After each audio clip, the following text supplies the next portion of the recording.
Hey, you're in the wrong seat, bro. What can I say? First, seating's first come, first serve, right? That's right. Well, hello, everybody. It's Sunday again. That's good and bad. Means it's the end of the weekend, right? Yeah, it is.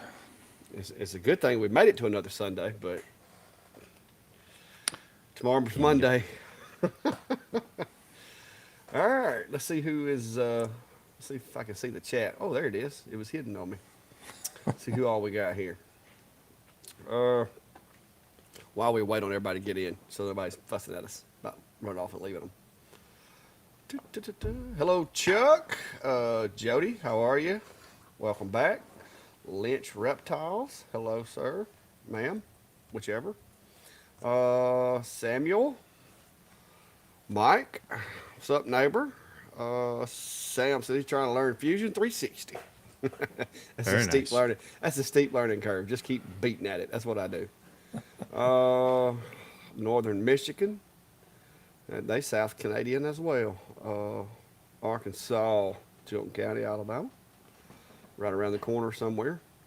Ozark, Alabama. That's not too far. Mark, welcome back, sir. Gordon Gregory, Sunny, Nebraska. Roger, let's see. Robert Lowe, how are you, sir? Lakeside Streams. It's getting to be a lot of people in here. Samuel, David Allen. That's that guy with a good name. Uh, Jim, San Marcos, Texas, Illinois. Wow. Yeah. What's up, Don? How are you? Sandy. Uh, hmm. Okay, guys, there's just a lot. But welcome, everybody. Glad y'all decided to join us today. It's polar opposites. Here, it's kind of cool, but it's comfortable outside. And Steve's wearing a hoodie and had a heater on when we started this. So, Yeah, it has been. So we've got our roller coaster weather, and it was, nice and toasty warm earlier this week, and of course, as the weekend approaches, it gets cold. Very windy the past couple days. I mean, yesterday I was going to try to do some video recording, and I mean, it was pushing on my garage doors. It was just making a racket out here. So windy. I can't complain though. I know some people up to the north and to the east of me. They got this wind and cold and snow. We were spared the snow down here in southern Minnesota, so I won't complain too much. But man, I could be done with this wind. yeah. Yeah, well, I see we got some more folks from Alabama down there, Clay County, not bored. Lake something. I'm not even going to try to say that. Florida. Uh, and Cincinnati. Acrylic Memory said he got his Shapeco 5 Very Pro and put cool. it together in 3 hours, but didn't get the VFD yet. See, I had right the opposite. My VFD showed up, or no, wait a minute. No, mine showed up, and then it was like the next day the VFD showed up. So maybe you'll have that same luck. I almost went ahead and just put a router on mine, but it was just too much to do all the cabling and everything. But you Yeah. you will definitely like the VFD acrylic, and I will tell you the question that I had when I bought it was, do I need something to turn my dust collection on and off? Because I didn't know that it would, because it being the controller, I thought would be pulling power even when it was the spindle was off, but that wasn't the case. I plugged that thing into a relay and it operates the dust collection perfectly. Which I'm looking at upgrading my dust collection, negotiating something. So Very nice. hopefully here Very soon, nice. I'll have something a little quieter because the machine's relatively quiet, but the dust collection will give you a headache. Yeah. Yeah. And I mean, even yeah, so you've got an air cooled spindle. You could get a little bit quieter if you had a liquid cooled. But when you've got any sort of dust collection going on, that's It's, gonna trump any noise reduction from air cooled to liquid cooled. So See, I don't know that because I can hear the bit like cutting into the material more than I can hear the spindle. Like if you raise the thing up off of the material so that it's not engaging material, it's like you can't really hear it. I have to yeah, look at it to see if the bit's spinning or not. And luckily, they put like a little dot on the nut so that you can actually see when it starts spinning and when it yeah. stops. Well, yeah, there is just a little bit more noise in the air cooled ones because it is pushing air through there to cool it down. It's not a lot, and when you're talking about the noises of the bit going through material and your dust collection, it's usually negated by that because those are going to be louder. Yeah. Well, so far, so good. Now, the wind is not known for being quiet by no means. But now, if you're talking about some CFM, it does generate some CFM. Well, there are a lot of people who move it out. They'll have like another room for it and they'll just pipe it in, and they get kind of crazy about it. For me, you know, a shop or a dust collector over a shop vac is a pretty good drop because it might be a similar decibel level, but it's a lower. It's not the high Yeah. pitch whine. So Oh yeah, I would rather listen to that than I would a shop vac. exactly, yeah, I would actually rather have that thing outside in some kind of an insulated capsule or something, but then it would be pulling my air conditioning out. So yep, yep, very much so. just having to deal with it. Uh-oh. Steve said that was a nice video on your exhaust system that you've been working so hard on for, what, 2 or 3 days now. Well, working in earnest on actually installing it, I had a lot of work beforehand. I was moving things out of the way. I was, trying to collect all the right parts, and finally just like, okay, I've got enough. I'm going to cobble it together this way, and it's come out pretty well. It's a 6-inch fan from our friends at Hongguan, and I do have it choked down to 4 inches because that's kind of what the system was before. And to upgrade that to 6 takes different fittings and stuff on the outside. So I just said, let's roll with it this way, see how it works. And if it isn't enough, I'll upgrade the pipe outside as well as, if I need to add more machines. Because and actually Samcraft, he had commented he's got the same fan and he's running it on his Big Thunder laser and a couple other lasers like the P2 as well. So it definitely has some potential, and I know I'm choking it down a bit and not getting the full, but yeah. Anyway, dropped that video today. Appreciate everybody that's checked it out. I know some people had asked too. I had my clamps, my CNC clamps, or the dust collection clamps. I don't have one right handy, but and people asked about it. I did drop that on my Etsy shop this just an hour ago. So if people are looking at those, wanting them, put it out there for you to play with. So. Anyway, yeah, it's a nice improvement for me. It should allow me to work with the machines a little bit easier without having to shuffle things around and then kind of worry about getting smoke piped from one or the other. I'll be able to block them off and move things as needed. Yeah, well, I run a 6 choke down to a 4, but I don't think I have quite the extent of tubing that you have. So, which you do have the smooth bore Yep. tubing, so that's good. Yeah, figured that would help make up for some of the loss in choking it down. So Yes. Old guy design. Yes, I'm running Facebook, YouTube, Instagram, Twitch, and X. And Steve's probably doing most of the same ones on his side of things. So yes, there's a whole bunch of channels that comment. That's why we have the comments on the screen so you can see them there, as opposed to down in the comment section. That way, if we answer something or whatever, you'll know what we're talking about. But yeah, we're multi-platform streaming to like 7 or 8 different locations. yeah, helps people be able to use the one they like because not everybody likes being on Facebook. Not everybody Yeah. can bring up YouTube wherever they want. Just kind of Oh, helps spread it out some. hey, Brian made it. Hey, in other news, we've got someone pinned on Alaska on our map. What? Yep, Finally. So that's all 50 then, right? that should be all 50 states. Woohoo! So thanks Congratulations. everyone for dropping your pins in on our viewer map. We've got every state in the U.S. covered. We've got quite a few of the Canadian provinces covered as well, and as well as some stretching out into Puerto Rico, Guatemala. Got our friends over in Europe, Norway, Sweden areas, a lot in UK, and but we're starting to get in there into Germany and France as well. And then, of course, our friends in Australia, New Zealand, Japan, and such. So all over the world, we have people dropping their pins on our map, and we appreciate that. It's fun to see that, and we'll be able to continue using that to, as we maybe hit up events. We'll be able to say, hey, if you're in this area, we're going to try to do a meetup. So if you want to, there should be a link down in the description on both of our channels for a form. You just fill it out. You can put your screen name, business name, or no name at all. And then as long as it's a location that Google Maps can identify, it'll drop it in there. I do manually have to load them. I have to refresh that. So I occasionally forget when I get busy during the week. But so if you don't see your pin pop up right away, just give it a day. I try to hit that up once a day. So, but yeah, we've got all 50 states covered now here in the U.S. and looking to add more international. So That's good. Working our way towards it. Chuck's asking, have I used Lightburn with my X-Tool P2? I have not with the X-Tool P2.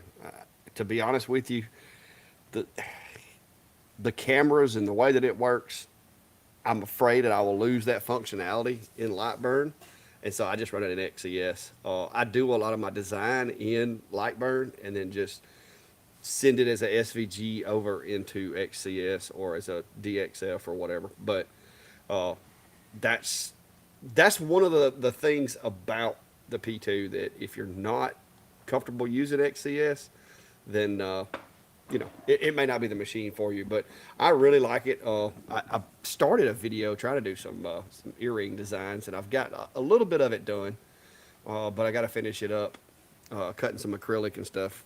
Brandy, we've got the Peach Jam coming up, and Brandy was like, you know what, I actually could use some like festive Peach Jam earrings. And so I've been experimenting with a few designs on some clear acrylic. They didn't turn out great because the font was so small, but I've got a couple other designs that I'm going to be doing, and I'll hopefully have a video on that pretty soon. But yeah, it's Lightbird is my favorite, but with that machine, like I said, you lose functionality and some of the conveniences of the machine. So I just kind of stick with XCS with it. yeah, I'm the same way with that one. It it works well with XCS. And like you, I mean, even in Lightburn, I do a lot of my design in other programs and I'll bring it into Lightburn.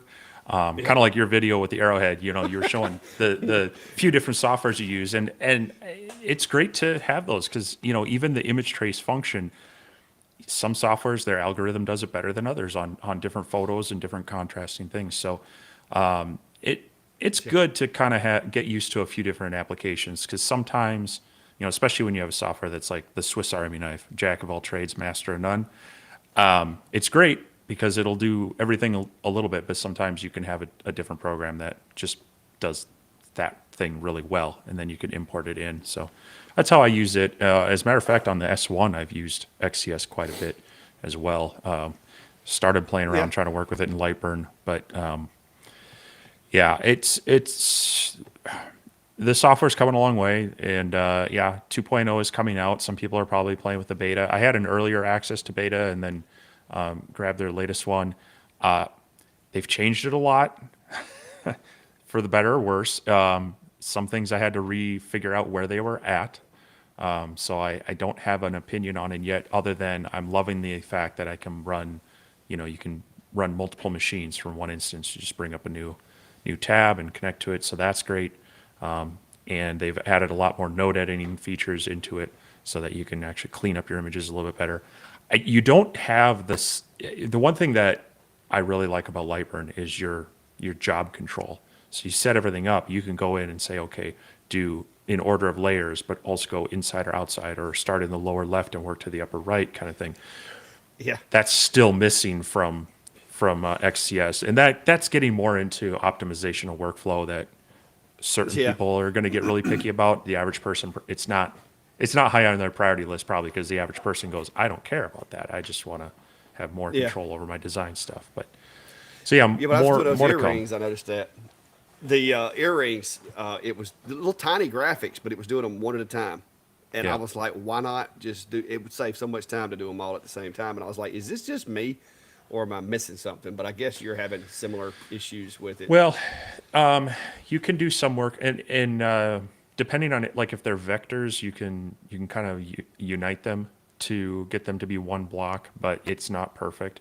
I haven't played around with the beta to see how well they've improved that, but they've done some to It's their algorithm to try to improve it in how it tries to figure it out, but I haven't done enough to really see. Yeah, I've played with the beta because when I had the mix up with the S1 when I for whatever reason decided to hit that update firmware button. Uh, that was one of the first things they asked me was like, "Hey, download the beta and see if maybe the beta can like update it even though the older version isn't." And so I downloaded the beta, went into developer mode, tried to force out the updates, and it's just not responding. But it was working fine. I had been running the machine in Lightburn. I had been running it in XCS. I had it sitting here behind me. And what I was going to do basically, I was trying to recreate the problem that people were having with the triangles instead of squares. But I couldn't get mine to do it. Mine just would not do it. So I'm like, well, maybe it's a different version of firmware. So let me go check and see if the latest firmware might be what's causing the problem. And I can't tell you whether it was or wasn't because as soon as it said updating, it made it maybe 20%. And I heard the machine make like a click click noise. And I haven't been able to connect to it since. So, so the next 2 or 3 nights, I was troubleshooting by email. Then they're like, "Hey, look, can we access your computer?" So I let them access the computer for the CNC, connected it to the machine, and they had no better luck than I did doing it themselves. So at that point, I was told that they were going to ship me out a new board. That they suspect something has happened to the board. Could it be a heat casualty because there's a fan somewhere that got stopped up in this shop? Possibly. I don't know. Maybe when I pulled it out, it'll be something obvious. But I honestly think because mine was, if you remember, mine was one of the earlier S1s because I was surprised I got it when I did because I got it before it even come out. So it could be that that board maybe had a weakness or something that when that firmware went in, it bricked it. But it it definitely, if I had it to do over, I would have left that firmware alone. But Well, well, so to run the beta version of the software and to be able to run both machines together, I had to update the firmware on both of them. And I I bet you were was nervous. well, I plugged the S1 into USB just because I was like, I don't want any hiccups. I don't want like an interruption in Wi-Fi or to cause it or whatnot. And that one went pretty smooth. It went through, updated, rebooted fairly quickly, and it was good to go. I was like, all right, well now we got to do the big one. Let's do the P2. And the progress bar went. It got up to 100. The machine kind of rebooted, and then sat, and then Yeah, I did the sat, same thing. and then sat, and I'm like, please do something. I mean, it was a few minutes, and it finally had processed. It rebooted, and things. It came back. I was like, okay, thank good. Well, It's just I anytime had you the update a same firmware. thing because when they had me running the beta, same thing. I went ahead and updated the firmware on the P2, and I had the same thing. It was like progress and progress and progress, and then it stopped, but it just sit there, and I was like, oh no, no, no, no, no, no. But like you said, it they should have had a little pop up say just a couple more minutes, just a couple more minutes or something. But eventually, it did reboot, and all is well with the P2. And then when that guy came in, I went ahead and updated it right out of the box. So not all firmware is bad, but and like I said, it could have been my computer could have dropped the USB connection mid stride of the update because I have been having some USB glitches. I cleaned my computer up today and took a bunch of bloatware that Microsoft had dumped on me through some updates and got it out of here. So there is that possibility as well. So Yeah. the biggest thing that I noticed with the 2.0 and the beta was it's went a lot more cloud based as far as like you have a place to store your files, the library, and some other things. And then of course they added that app button that threw you for a loop. Yeah. Yeah. They moved things around, and I mean, yes, they added some cloud-based features, but it's still very much standalone. So you don't need to be connected to the internet to run it, which is good. If they had gone fully cloud, I think they would have lost a lot of people. But Yeah. yeah, and then the way you set up your power, it they kind of borrowed from We Create there, and they have the little image, and I forget what they call it. settings something. And I remember in the beta they asked people like, "What would you call this?" I'm like, "Make it something. Don't try to be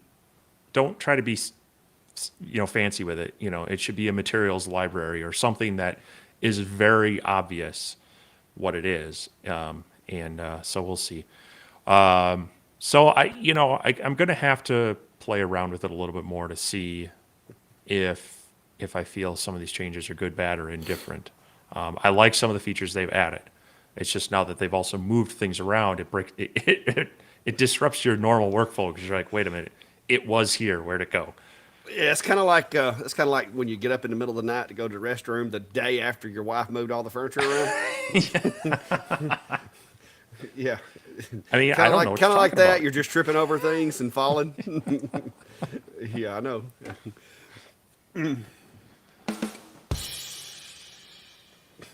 No, it did not smoke. It it did, however, make a clicking noise. So, like I said, I don't know if that was necessarily the update did it or my computer did it. All I know is it happened during the firmware update, which is during any firmware update is a very very critical time not to lose connection. Yeah. Let's see what we got.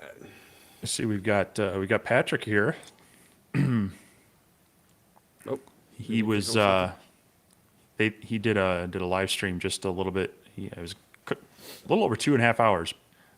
Ended about a half hour before ours, and he was doing this cool flag engraving on some aluminum with his 120 watt fiber. Which I said, hey, that looks great, but I am very envious. well, So, I mean, if we ever get 120-watt fiber, well, hey, but you know what he so can't do, Steve? it's a whole nother. You, you know what he can't do? Step out his door and shiver because it's really cold. Oh, the CNC, yeah. He doesn't have one of those that I'm aware of. He may have one hiding in a back room somewhere. Uh oh, what was that? Was that an Etsy purchase? I don't know. I have my noise canceling headphones on. I heard a cha-ching. Oh, but yeah, yeah. Patrick's got some. He's got some wild fibers over there. That's for sure. Yeah, it's cool to watch that, and I hope to upgrade mine someday and be able to take a bunch of his notes and do some of that stuff. So, if you're interested in deep metal engraving and want to see how that's done, definitely check out Patrick's channel there, Light Source Engraving. He does some cool stuff with it. Yeah. Somebody mentioned earlier that I was back in the screen printing business, but quite frankly, I don't do the printing. Brandy does. I do the laser part. But she hit me up Friday. She's like, hey, you think we might be able to go to Hobby Lobby Saturday where I can get some blanks and so forth? And I'm like, sure. I mean, I'm not going to turn down a chance to go to Hobby Lobby and see what kind of stuff they're selling for spring because if nothing else, Hobby Lobby does a lot of market research. So when you walk in the door and you pass those cash registers, that stuff that you see right there as you're walking past the registers, that's the kind of stuff that you need to be making and putting out there because they know that that's things that people will buy. So of course, with the Ray-Bans, it makes it easier because used to I'd have to like get my phone out and take a picture. Now it's just like ka-chink, ka-chink, ka-chink, ka-chink. And so I came home, and that's when I replicated that welcome sign for her because she said, ooh, I need one of those. Clack's being all James Bond in the craft store. Hey, that's covert surveillance, man. Those folks at Hobby Lobby were kind of looking at me like, what's this guy up to? I'm just trying to figure out what of your stuff I'm going to copy. Yep. But yeah. Let's see what else. Somebody else has a question. Well, here's one we for go. you. Oh, I think we clicked the same one. Go ahead. Yep. There you go. Lakeside's asking, they get a lot of requests for tumblers. Don't normally do them. If I decided to start, would you recommend the S1 or a different laser? You've done tumblers on more of your lasers than I have, so what do you think? The S1 does a good job. Now, that whole having to, you're going to have to do, I've got a video on it to where you trap that RA2 so it can't move. Because if not, it's hard to make sure that it's trued up. But as far as the speed of the machine and being able to do them, it does a good job. It'll do them really fast. Now, you are limited to, don't quote me, I think it's 120 millimeters with the RA2 Pro because of the jaws and because of the center of the axis and the base. There's only like 60 millimeters height. And Well, so but you anything can over, you can rotate it yeah, backwards and put it you up could on flip it over blocks. the back. Yeah, you can flip it over the back side and you'd have to. I've tried that with the larger tumblers and it wants to boom. So you're gonna have to like weight it or come up with a jig system or something to hold it in place. But other than that, it does a good job. But you're gonna need just like I said, you just go back and watch that video that I did, and you're gonna have to come up with some way of holding that RA2 straight because that crumb tray and that thing moves. And if you go too fast or if you bump the machine between tumblers, then you're liable to get a little skew on your engrave. But it does a really nice job. Burns the coating off clean and makes them really shiny underneath without a whole lot of trouble. So, but all the diodes that I've got do a good job. But that 40 watts of power does come in handy. Why do I always start yawning when we go live? Is it because I sit still so much? I don't know. I think you start running around. You start running around the shop. Yeah, I think, and you mentioned this earlier. If you were, especially if you're in the X-Tool ecosystem, the S1 over the P2, just from being able to align it and get that set up was a little bit easier. Because Yeah, you got that crosshair alignment and as opposed to just basically the cameras and such. Oh yeah. Now, if it's a, you're asking which one would I prefer to do tumblers with, the P2 and the S1, the S1 all day long. The P2, they kind of overcomplicated it in my opinion with the P2, and I do not. I set it up one day. Was going to try to do a tumbler, and I was like, I have spent more time trying to get this set up than it would have took me to do it on the S1. So I bounced over to the S1 and knocked them out quick. So yes, the P2 is not my pick for tumblers. Acrylics, it is awesome, but tumblers, no. It's got, like you said, it's got that weird line that you've got to line up with everything, and I'll take S1 over P2 on tumblers any day. So now, if you're just wanting it for tumblers, like I said, there are other machines as well, but the S1 does do a good job. I'm gonna be honest with you. I think this little guy's gonna be good for tumblers. Even Yeah, at 10 watt. Yeah, well, and you also have the option of using the IR, so that'll help as well. But and probably be faster. But it's that's that's a really nice little laser for the right reasons. Like you need something portable, you Yeah. need something that can do both, It's not gonna be blue light fast. and IR. Well, it's limiting in size, and so dollar for working area and wattage, you're paying a lot for it, but you're paying for its portability and its flexibility in both the blue light and the IR lasers combined. So, but yeah, hooking that up with the RA2 is definitely an option. So. Not Bored Woodworking's asking about video of an X-Tool laser printing on the curvy side of a guitar. Not sure if it was the S1 or P2, but that's a pretty nice feature if it works well. As a matter of fact, you could do that with either one of those. They both have a Z adjustable, they've got the Z axis is on a stepper, and it's addressable through the software. They have different methods for probing the surface to get their depths, but yeah, definitely an option on either one of those. Within reason. There's going to be limitations to how deep and how much of a curve either one can do. But interesting. I've yet to see the ultimate practicality of that. Yeah. But I mean, why not? If the ability is there and they want to program the software, it adds another dimension of flexibility for you. So. Yeah, they both, like you said, they both kind of go about it differently. With the S1, You basically have to go through there and probe periodically to show the contour, and it records that. And as the machine is going, it just kind of swaps. I don't know how exact that method of tracking would be unless you did it like every millimeter. Yeah, But I mean, you it would definitely help if you had a major dip. But I usually mhm. just split the focus and go.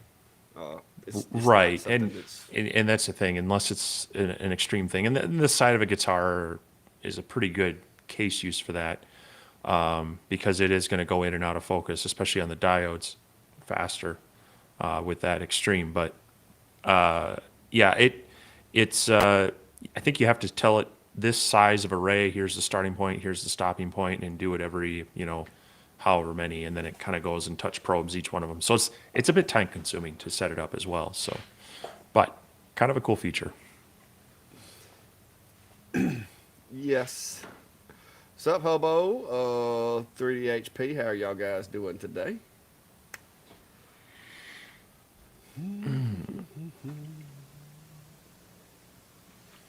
But but yeah, like I said, they all have cool features. Yeah, But but I'm fortunate that I pretty much have a machine for almost any occasion. But if you only have one, you have to decide what's important to you. yeah, That's for exactly. sure. Yeah, it helps to know what you're going to be wanting to do when shopping for these, because our the disclaimer when people ask us our recommendation on anything, it usually comes with, well, it depends, and it Yeah. depends on what your case use is. So Yeah. Because truthfully, oh, wrong button. It don't work. Crap. I moved all my USB stuff around. But so far, like if you looked at my monthly income from jobs, the the big machine is accounts for the majority of that because I do my stove covers weekly. I had a guy brought me a guitar the other day. I've had a couple of other hunting apparatuses that wanted some custom woodworking done to them. Things like that will not fit without a whole lot of engineering into the other machines.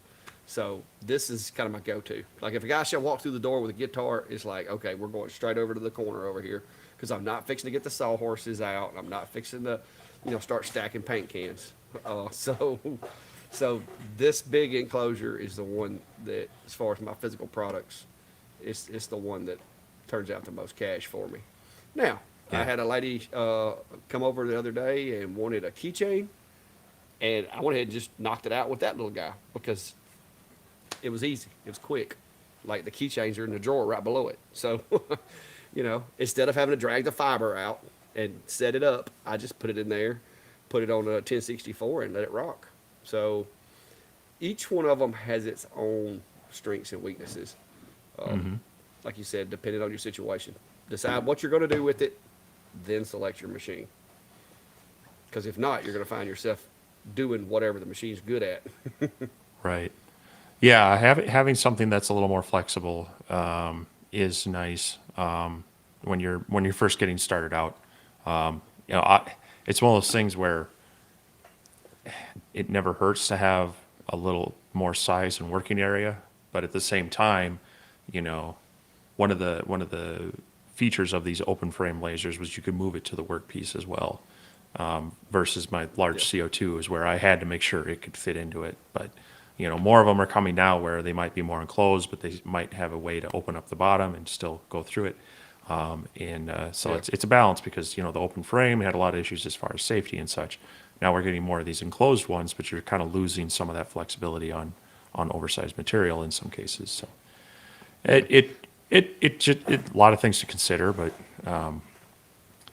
hopefully, if you're doing this as a business, you can definitely get started, start building it up, and then reinvest that money into upgrading your tools or expanding to additional tools. Not bored. No, the V36 is no longer in EnclosureZilla. Adam Stack reached out to me, and when I got the X40 Max, I went ahead and upgraded the enclosure to the 40 watt.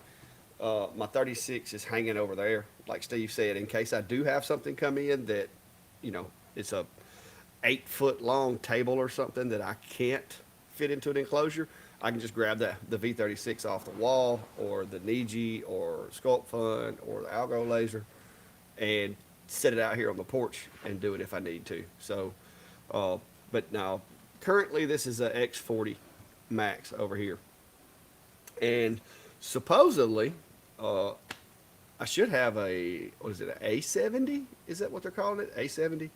Hmm. Is supposed to be on the way, and it will be going in my smaller enclosure. They wanted me to take that big 800 by 850 machine, but I do not Yeah. have the real estate to dedicate to that. So I opted. I think Steve did the same thing. I opted for the smaller frame one, which is still about the size of the longer that I have in there now. So it's going to be a Yeah, I decent think sized it's machine. 400 by 500, so it's, a little bit. Is it deeper? I think front to back it's deeper. Yeah, So I think like it's the longer, 400, which 400 by means if you've 500. bought any one of the, you know, ready-made enclosures, it's probably not going to fit, and definitely going to be Yeah. a custom enclosure kind of thing.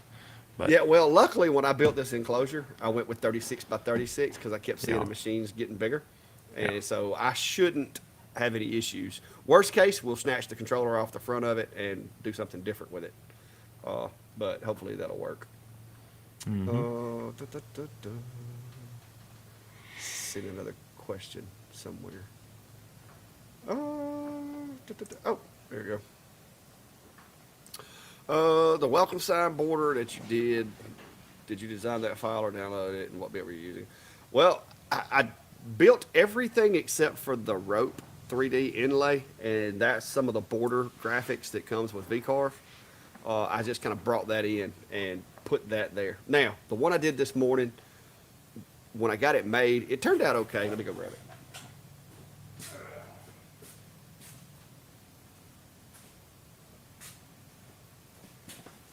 It turned out okay, but once it came off of the machine, there was a little bit of a ledge past the rope that I did not like. And I went in and fixed it in the file, but I didn't want to trash this and start over because of that. So luckily I have a bandsaw. So I took the bandsaw and went around the edge of the rope and cut that extra little small piece of material off of there. And then I went into the file and corrected it. So the next one that I do, I'm actually going to do a video with, and hopefully it'll look a little bit better. But Brandy's came in and inspected this one, and she said that it will pass her inspection. So she wants it. So I've already sprayed it twice with some clear coat. Uh, and I thought she was going to paint it, but she said she didn't know if she wanted to because she kind of likes the color and the contrast. But this is actually plywood. I bought two different types of plywood at Home Depot the other day just to kind of compare. One's the birch, and this one's like the sandy or sanday. Oh Or, yeah, I'm not crazy about it, but economically speaking, it was significantly cheaper than the birch. So I bought a 2x4 sheet of both, and this is a piece of that, and it done okay. It's a little fuzzy compared to what I get from the birch, but for something like this that's going to be sanded and painted or stained or everything, it turned out pretty well. And like I said, but it is plywood, so it's a little more rigid, and the letters are a little more robust and won't break as if they would if it was a solid piece of wood. I was afraid if I did this out of a solid piece of pine, it would just fall apart because of the oh grain. yeah, So, but yeah, the and the file itself, I built just that rope band. I did not. yeah, especially when you get into V carving and such, softer woods are such a pain to work with. They tear out so much easier. People do the same thing when they're trying to learn hand cut dovetails. They figure, "Oh, I'll practice on some softwood," and you drive yourself nuts with the quick tear out and the breakage versus just getting Yeah. yourself, even a softer hardwood like poplar or something. So Yeah. Well, that file, he's asking about the bits too. That file was a 2-bit cut.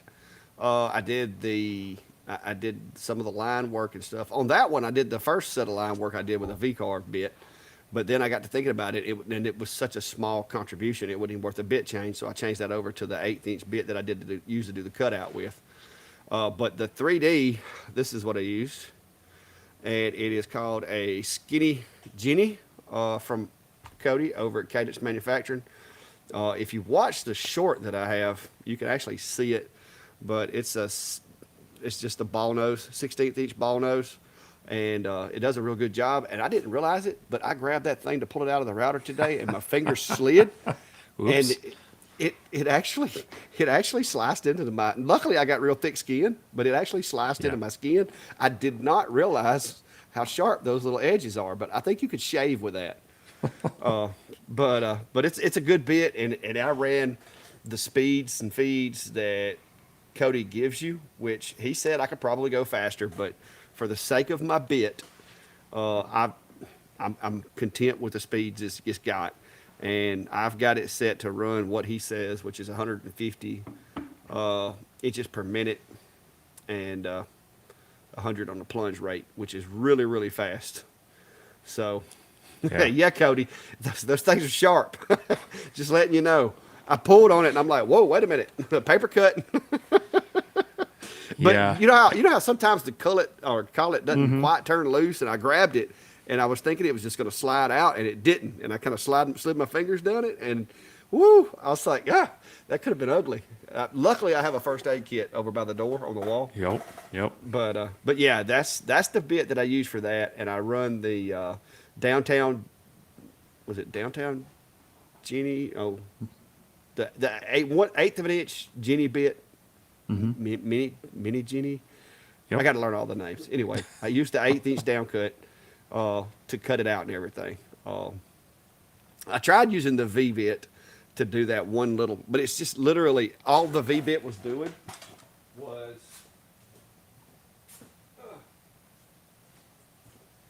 The only thing I was using the V-bit to do was this little line right here, just so that my W didn't blend into the frame. Right. And this little part of the E right here. And I was like, all that, a bit change for that? So I changed Yeah. it, went in and kind of moved the line out, and I've set this now to be cut with an 1/8 inch, the flat end mill before it does the cutout. And that's going to save me having to do a tool change. So, but yeah, good bits, but be careful when you're pulling on them because they will cut you.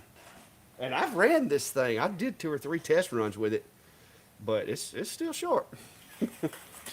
Well, you can get yourself just a small chunk of foam, set it under your spindle while you change your bits, and then just tap on the side of the collet, if it's stuck, to see if it'll drop out or not. Save yourself a little headache. Because yeah, there's nothing worse than you're loosening it up and it drops out right onto your hardwood, especially if it's a finer point. So Yeah. I try to be careful and either bring the spindle down or put something a little softer under it if I can't quite grab it. But yeah, I've had a couple incidents where I've accidentally brushed up against the edge. Especially like the compression bits, they have a nice sharp point on them at the bottom. Yeah. You gotta be a little careful. Yeah, well, this one Over. here, when I had the Makita was bad to drop bits. Like you'd be, sitting there trying to, just as soon as you broke the nut loose, the bit Yeah, it would would just fall. drop right out. Yep. This one doesn't do that, but sometimes you have to loosen it further than what I'm used to get it to come out, and that's Yeah. what it was. I just didn't. I was so used to break it loose and grab it with the other with the Makita. With this one, I don't have to do that, and I grabbed it too quick and pulled and shouldn't have. So, lesson learned. Well, it's also good time to time to take that whole collet out and make sure there's, I've gotten in the habit just tapping on it and or even just hitting it with some compressed air, make sure that there's no sawdust in there, because the inverse can be just as bad, where you think you got it tightened in there and it just slowly works loose because Yeah. there's a little bit of debris in there. So just some of the fun stuff you learn when you jump into CNC machining. Yeah, but Cody is in the chat. So guys, if you're interested in those bits, like I said, go check them out over at Cadence Manufacturing. Uh, I still have a bunch of other bits that I'm probably going to end up using, but I do a lot with reclaimed lumber sometimes for people where they want, this is a piece of the barn that Dad built, and I want you to engrave something in it. So I'm going to save my cheaper bits for those projects in case, there's a nail. I usually try to use a metal detector, but sometimes you get in a hurry and forget and so forth. So I'm trying to save my genies from, a death from nail or tack. Yeah. Yeah, So I've run them on bourbon barrel lids when people have wanted them engraved, but technically those should have no fasteners in them. But I think some of the resellers, I don't know what glue they use, but they use a real heavy glue, and man, that stuff just scares me every time a bit hits that because you hear it. yeah, Thomas, this is kind of a misnomer, I guess. Yes, I love lasers, but at the root of it all, Thomas, I just like making stuff. That's the whole thing in a nutshell. I have welded. I've got oxygen acetylene cutting torches over there. I just enjoy making things, whether it's outside cutting trees and doing stuff on the sawmill, or that's my love is making things. And this is just to me, this is just one more tool that allows me to make that much more stuff. Just like with the 3D printer, the lasers, the sawmill. It's That's what I enjoy. It's not necessarily the lasers. It's being able to use that laser to make something cool. And so that's my love. So everybody's like, well, I thought the Clack Shack was just about lasers. No, the Clack Shack is about all the things that I find fun. And that does include honeybees, which honeybee season is right around the corner. My bees are doing really well. It's about time to start doing some splits, maybe pull a little honey off of them. So it's that's just, you never know what you're going to see. That's right. Yeah, that's I know a number of people have used that tagline, and I do it too, and I that's kind of where I've call myself more of a maker than a woodworker or a laser operator, things like that, because I mean, if you dig back in my channel, I mean, I used to do a lot of RC airplane stuff, and I still do. And I try not to step too far out of the lane, but there are times, like I did a video using the P2 to fix one of my airplanes and cut out new parts. And so, yeah, I definitely, I hope people are receptive to that because that's what our shops are about, and we're going to venture out into areas from time to time. And so if people have come here for one thing, it'll vary, but we try to keep it somewhat along that. This is an average guy in a workshop enjoying various tools, and I take it to the extent of the modern maker because I do incorporate a lot of you know uh, I'm not so much the cut and hand cut dovetail kind of guy. As much as I love to play around with that, I'm horrible at it. And it's But time consuming. it's time consuming. But yeah, I love using these tools to create stuff. So Yeah. Somebody's asking, Chuck's wanting to know where I got the rope design. So I'm going to switch over to screen share for just a split second here. okay. Uh, all right. So in VCarve, if you don't have VCarve, then you probably had never seen this. But in VCarve, uh, they actually have a little clip art section over here, and you can go to their website and download like packs, and you can purchase things like this design and make. This is some of their like purchasable stuff that every now and again they'll send you a thing saying, "Hey, redeem this free coupon or whatever." And so I just grabbed this stuff because it was free. But if you go into their clip art library, they have like borders, and one of the borders was this rope right here, and there's a couple different variations of it, and I threw it in. Now the rest of the design, the text, and connecting it with the border and all of that's me. But this rope right here, that is actually was used from here inside their software. So that's a cool little library. It's got all kinds of like little shapes and stuff that you can quickly grab, so you don't got to go hunting for them on the internet or whatever. But that's where that came from. I would love to take credit for that, but I'm not that skilled. But anyway, Yeah, they have a lot of assets that you can either purchase or, like you say, they give away. So it's it's nice to and some of this software and VCarve is an investment, especially when you get into a larger CNC like you have. You got to go to the pro version, and you're talking the well, $700 piece of you, software. So you don't got to, but they do restrict you on how big you can engrave. So yeah, I have still not pushed the button on that yet. I was kind of the holding off. the desktop one is 24 by 24, and if you want to have more unlimited size, then you got to go to the pro size. There are ways around it by tiling and doing things like that, but it adds a lot of headache. And so, the nice thing Yeah. is they do give you credit. You know, when you go to upgrade your software, you don't have to like, well, I paid 300 for this one. Now I got to pay 700. No, they work with you and give you an upgrade path that it's more of just paying the difference. So, Yeah, well, I had to like for let's say for like setting up my when I trammed the machine out, I actually used Carbide Create and designed that in Carbide Create. So I do have the ability currently to do a 48 by 48. It's just not in a software that I'm all that comfortable with, but I did go in and set me up a to level the spoil board. I did go in and set me up a 4 foot by 4 foot leveling pass, and I've got that saved to the computer so I can just run it whenever I need to. But knock on wood, so far I have not hit my spoil boards. I've I don't know how I have it, but I have it. So hopefully it'll keep going that way. uh, Oh, well, did you have one?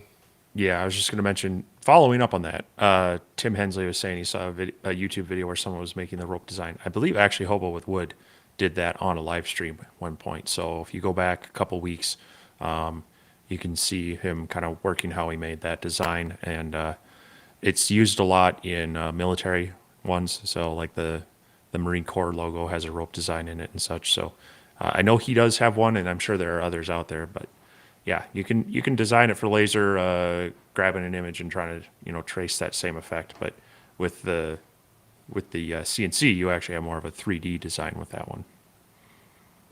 Yeah, which would not saying I couldn't make it in Fusion, but it was a lot easier just to drag and drop it. Mark's asking how I'm attaching work pieces. So far, Mark, everything that I've done, I built myself a little corner brace, and I've got it basically locks into the T-tracks that's built into the machine, and that corner brace is basically where I always set my 0, 0. So when I put another work piece up there, like just a square piece of material, all I have to do is shove it into that corner and set the Z-axis with whatever bit I'm using, and I'm good to go. But I have with other machines used the CA glue. I've used the double-sided tape. I don't really like using the double-sided tape if I'm doing a cut because it does gum up the bits and it's a pain to get that stuff off your bits. But if you're just doing engraving, it works pretty well. The CA glue with painter's tape is probably the better choice, in my opinion, if you're going to be doing it where you're cutting all the way through. It's a little easier on the bits and doesn't leave a mess. But so far, I've been using the clamps that came with the Shapeoko, the little green clamps, and they work pretty well. They're not all that quick to put on and off because you have to use an Allen wrench, but they're below my dust shoe. And with the dust shoe that I have, you really don't want stuff sticking up above the workpiece because that dust shoe can hit them, and if it does, then it can mess up your run. So I've been just using those and my little piece. I got an extra one I can show you.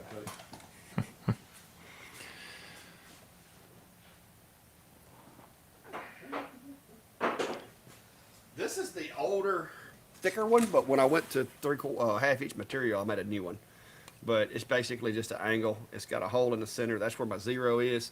And I don't know if you can see it, but there's a recess. That's where my bit 0 sits in there so that it doesn't touch this. But when I started doing the half-inch material, I cut me one out of half-inch that has a recess that's like 4 millimeters deep. And it's just smaller than this, but I'm using the T-track to connect it to the base. And that just adds as a reference points because I can just go over there right now, fire the machine up, tell it to go to X0, Y0, and it'll stop right here. It'll go to right here on that little bracket that's made to the machine bed. But if I want to do something big, I just unscrew it from the T-track and put it to the side.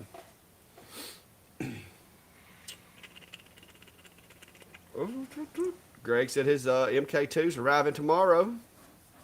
That's going to be fun. Well, Greg, first thing you got to do is get it out of the box because it's mostly in one piece. Yep, mine has been rejuvenated. I lost a board on that one. I've been snake bit lately.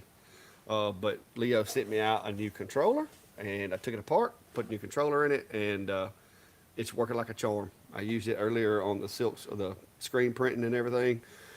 Did 2 or 3 test burns with it, a couple of cutting boards, and hadn't missed a lick. So I did Cool. find that I had a lot older version board in mind. The one that they sent me as a replacement was a version 3, and mine was a version 2. So don't know. Like I said, I don't know. Maybe I had a lightning strike or something nearby, but it's been a rough couple of weeks. Could be. I've been hearing a lot of weather reports about a lot of storm activity in your area. So, Yeah, but I'm getting them going slowly. Yeah, I'm not sure what that Sunday or whatever plywood is made out of. I'm not a fan of it for anything that needs to be rigid, and it doesn't cut really smooth. But well, it's cheap. it has a real soft, kind of porous layer, at least on one side, if I remember right. And I think that most of the inside and inner layers are pretty much just soft MDF or LDF almost. So yeah, it is what it is, but it's inexpensive and it's good practice material. Or if it's something that you're going to paint over, Yeah. the looks probably aren't that bad. But there are some drawbacks to it for sure. Now, did the piece you have? I'm trying to remember if because I think I've gotten some of that where it has like the putty filling in knots on one side. No, it You didn't have externally any of that it looked nice. I mean, it's on both? smooth. It's a real light color and it's consistent. Doesn't have any like knots or Cool. anything like that. So I was like, I'll give it a try. It was significantly cheaper than the birch. So I was like, if nothing else, be a good prototyping material. And that's what with this, like I said, if this had to go in the garbage, at least it wouldn't, $15 worth of Baltic birch. Right. Yep. So it works out. But luckily, she said it met the design, so we'd be good to go. True Tech, I appreciate that. I worked really hard on that table. Did that right before I guess it was about 3 or 4 weeks before the machine got ordered. Yeah. You had the Because I SingSmart had, sitting on there for a while. yeah, I had decided I was either getting the Shapeoko or a Onefinity, and so I went with like a 64 by 64 table. That way I could fit either machine and have a little extra for cable management and that type of thing. So because I had narrowed it down to those 2 machines, so I went ahead and built the table before I even decided on which machine I was getting. Very cool.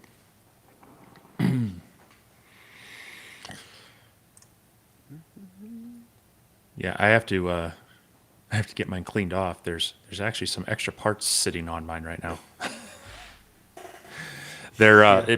But what it is, I had purchased from I can't remember who it was. I have the documentation somewhere, but it's the original Onefinity and the current one. Up until this, I think this past holiday season, they finally released a cable chain kit for the original one. Now the Elite does come with one, but so mine hasn't had that. And when I upgraded to the wider Journeyman and such, I bought this kit, and then you buy some of that 3/4 inch aluminum angle rails and put them all together. So I was kind of getting all that out together. I picked up those aluminum rails. I was trying to see, okay, what's going to be the process and my mode of operation here for it. Of course, then just found out this week, a good friend of mine just happened to finagle his way into an Elite machine from Onefinity. So I'm sure I'm going to go over and check that out because he lives just 15 minutes away. It's going to make me think again about that upgrade, and then putting these rails and these parts on will be a moot point because it's going to come with that. But we'll see. I'll probably do this Yeah. upgrade first and wait on that. Hey, well, when you get it cleaned off and everything before you get it dirty again, go ahead and take some pictures so that when you get ready to put that one on Marketplace and you've ordered your new one, you'll already have the pictures. Well, no, it's an upgrade for this one. I just take, Oh, you're the one it who uses, the upgrade. yeah, Okay. yeah. I thought you were going to order a whole new Elite series. No, I mean, if I wanted the full 4x4, I'd have to do that. When I upgrade mine, it'll be 4 feet wide. Well, it'll be the same dimensions as mine, but it'll have the Masso controller and the servo motors and all that stuff. Yeah. But I don't think but they you got don't. 4 foot by 4 foot. No, not at this point. No, I'll let you keep that crown. Up North Knowledge is asking what would be a good economical CNC for a maker to start with. And there's a lot of debate over this, and there's different perspectives, and I respect other people's opinions.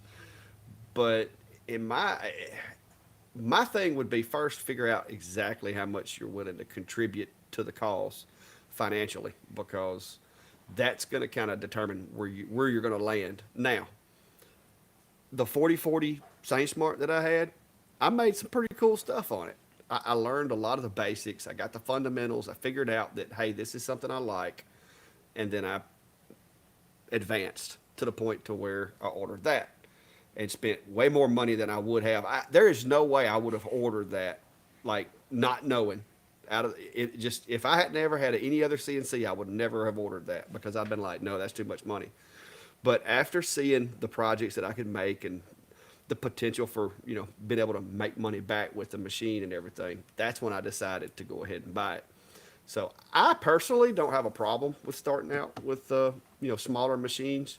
Just figure out what fits in your budget, but just understand that lower budget is have lower expectations of what you're going to be able to do with it. That was the lesson that I learned. What do you think, Steve? I know we've had this conversation in the past couple of weeks.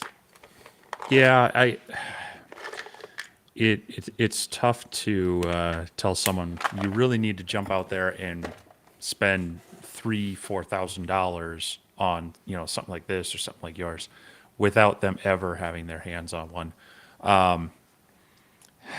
So if you absolutely don't have anywhere you can go to try one out, like a makerspace or a semi-local contact, uh, that's a tough thing because you want to maybe start out with more of a benchtop type, but there's the 4040 Pro like you got for they're around $500-600 give or take, which are like you mentioned they're okay, but they're limiting. You're really talking about 1/8 inch bits.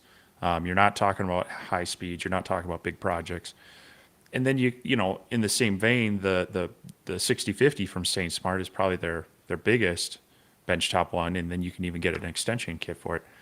But that in itself is $1,500-1,600, and so the jump from 600 to 1,600, you're talking $1,000 difference there. Well, then the difference between that $1,600 one and maybe a lower end Shapeoko or even the basic Onefinity at 2,500, where does it stop? So I guess I would agree with you that the 4040 is, if you just really don't know if it's for you, but you want to get your feet wet, that one's I feel is better than your $200 random benchtop one that you can find on Amazon and such. But it's not into that $1,000 plus. I feel you get enough of a feel for it there. You'll get an idea of how it works. You'll get an idea of some of the things you can do, maybe on a smaller scale, maybe slower, without quite the investment. And it'll probably be easier to find someone that you can resell it to. Yeah, you're probably going to lose some money on it, even if you bought it for 600 and you sell it for 400. Well, that $200 was your tuition in learning if CNC is going to be right for you. And you either say yes and you now know what to look for and know what you want, or you say no and you're only out $200. Either way. So I, Yeah. I would I would tend towards that if someone just doesn't have any access to a different one. But do look around. Maybe there's a makerspace in your area. Maybe there's a CNC group in your regional area. It might be something you got to drive an hour to, but to get some hands on a machine, see it in action, maybe run a job is worth, to me, it'd be worth an hour drive or hopefully less to find out if you want it without making that full investment. Yeah, like I said, the 6050, that was the what I kind of feel like I crossed over going from the 4040 to 3030 to the 6050. The 6050, I felt like, okay, I can actually make things now. But then it was like every time I turned around, it was like I'm trying to do something 28 inches and I can't. So then it was like, I need more work area. I need more work area. So that was the big motivator for me, was just to get more work area. Now, since I've got the spindle and all that, it's daylight and dark now. But I feel like if I'd have put the Makita on this machine, other than I'm sure this one has a little more rigidity than the 6050 had. It really wasn't that big of a difference as far as speed until you go to the spindle. But then it's like, okay, now I can drive this thing. Whereas, if you're running it with a router, the 6050 is going to probably have as much speed, maybe not quite the accuracy. It was pretty decent though. I mean, I can't complain about that machine. But this is just the bomb because I can go as big as I want to. Yeah. I guess mine, I found myself pulling back on the 6050 from what I'm used to with the Onefinity, but like you said, it's still a very capable machine. You can run quarter-inch bits with your trim router just fine, and do more work. But like I say, it's a heavy, expensive machine at Yeah. $1,600 or so because it's not going to be portable like the 4040. At least that one you could reasonably get it out of your way and move it if you needed to. That one Yeah. you're going to be building a dedicated space for it, and it takes up a fair amount of space. So that one definitely is more of like you're a little more serious, but not ready to jump into the Shapeoko kind of thing, or the Onefinity kind of thing. So Yeah. Yeah. The 6050 is a team lift. yeah, Safely. yeah, Safely. yep, But yeah. Cody said he started small. Like I said, we talked about that the other day in the live when Cody was here. He started hmm out with like a Bob's wooden CNC or whatever, moved his way yep, up. And like I said, I'm glad I did it that way because I learned the software as I went. Uh, because me, the software, and the machine, all three had limitations because I didn't know what I was doing. And if you're going to break bits, it's a lot easier to buy those little eighth inch Chinese bits than it is to start buying quarter-inch bits. So, yep. But there's always the option to look, on Facebook Marketplace and Craigslist yeah, and such to try to find a used one. But there again, I mean, if you don't know what you're looking for, you might not be able to recognize when something doesn't look right.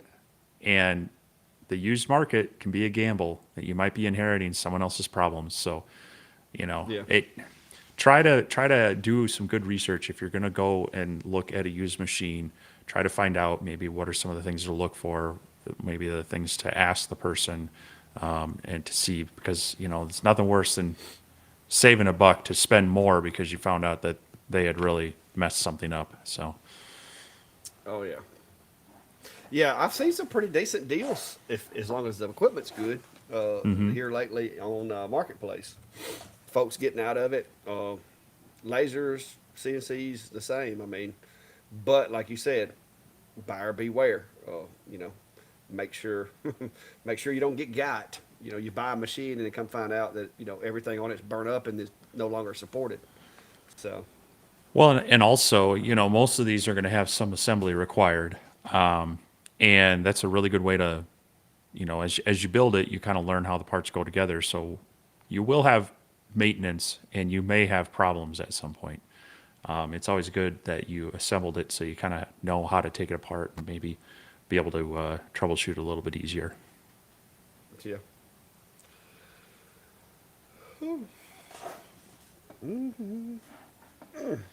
See you, Sam. What's up, Michael? Yeah, Chris said if you make a used purchase, you need to know how to rebuild it from scratch. Yeah. You very well may. You very well may. Yeah, Jer O'Grady. I looked at the long mill, but at the time that I looked at them, they were still running the urethane wheels or whatever, and I just wasn't really a fan of that. I wanted ball screws and linear rails, and so that was one of those things. I know they're coming out with one that they've stepped it up with, but they're at the time that I was shopping, they did not have a you know market release date, and I'm very impatient when I decide I'm ready to go on something. So I went ahead and got myself the Shapeoko, and part of that is because Steve, as you can see, has the Onefinity. So if you guys have a question about a Onefinity, Steve may be able to help you. And hopefully, the more I learn, if you have a question about the Shapeoko, hopefully I can help you with that. And so we cover a little bit more of the machines that are out there. And guys, I'm sorry, but that's just a bad looking machine. It's just awesome. It just has that Harley Davidson Power Glide, black and chrome look to it. It doesn't look like a science experiment. It doesn't look like R2D2 got hit by a bus. All my wires, I took extra precautions. Like I have drilled holes through the table. My harnesses goes down through the table. Underneath the table is cable management to the bottom, the underside of the table, over to the controller, which is mounted to the back. I mean, it is clean. There's no dangling wires. There's no nothing. And that's what I wanted. I wanted a sleek, clean looking machine, and that thing, it's just sharp. I can't help it. That black and I know it's not chrome, but it looks like black and chrome, and it's cool. But yeah, Well, when you spend that much money on it, you should feel good about how it looks when you get it assembled too. So, oh yeah, yeah, I like it. Like I said, and when Steve comes to visit, I've got an air mattress that will fit up there, and then I've got some sawhorses that'll sit down here, and it'll be almost like he's got one of those reclining beds.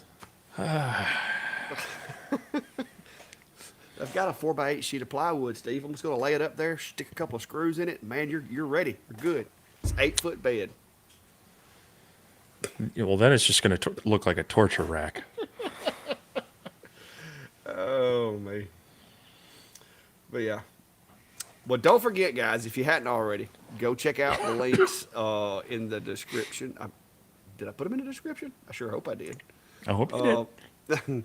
Go check out the links to the laser engraving community page as well as the map. And I'm trying to double check and make sure I did before I say I did. Yes, I did. All the links are down there. And there's also a link to Cody's place over there at Cadence Manufacturing.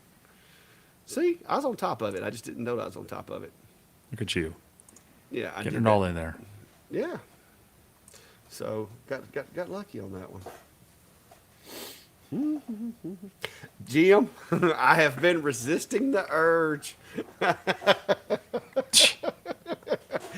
ain't gonna lie to you.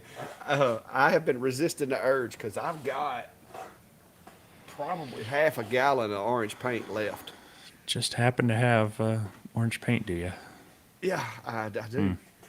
Uh, Odd. but I've been fighting the urge. I was gonna give it a little while before I did anything to it, just to make sure that's what I want to do.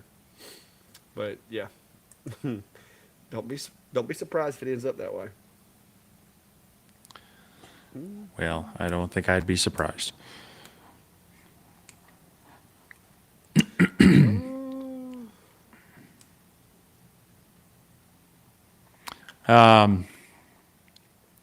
So keeping the router power cable out of the way when you can't put it in drag chain, that's where I've seen people get kind of creative with arms that swivel. It might have a bit of a spring to kind of pull it back, just enough spring to kind of keep it pulled back, but not so much that it adds a lot of tension. But yeah, that's a tricky one when you got to actually remove it, unless you can put some sort of kind of inline plug through the cable chain and have have a disconnect at the spindle source as well. That might be something else to look into.